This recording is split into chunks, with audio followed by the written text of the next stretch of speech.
ખૂબ સરસ. અને આમ હંમેશા મને જાણવાની ઈચ્છા થાય કે કોઈ હાસ્ય કલાકાર હોય, કોઈ ગીતકાર હોય, કઈ રીતના નવા જોક્સનું અને નવા ગીતનું સર્જન કરતા હો.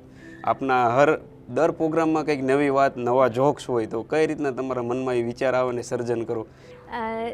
હાસ્યમાં એકચ્યુઅલી આઈ એમ ડુઈંગ અ હ્યુમરસોફી, કે જ્યાં ક્યાંક ફિલોસોફી મારા મનની પેદાશ છે કે મને આ દેખાય છે તો અહીંયા આવું ના હોવું જોઈએ. એવી રીતે હું ઘણા વાક્યો બનાવતી હોઉં, જોક્સ હું બનાવતી હોઉં છું.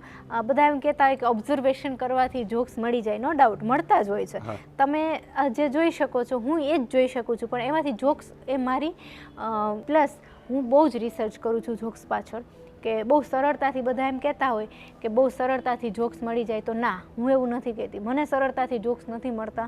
હું જોક્સ ગોતવા માટે બહુ જ મહેનત કરું છું, એક ટોપિક ગોતવા માટે, કારણ કે મારી આગળ ઘણા બધા સિનિયર આર્ટિસ્ટ આવી ગયા છે. આપણે પદ્મશ્રી ભીખુદાનભાઈ ગઢવીથી લઈને પદ્મશ્રી શાબુદ્દીનભાઈ રાઠોડ, પદ્મશ્રી જગદીશભાઈ ત્રિવેદી, સાઈરામભાઈ દવે, આ બધા કલાકારો આવી ગયા છે. એની વચ્ચે મારે કંઈક નવું લઈને આવવાનું છે.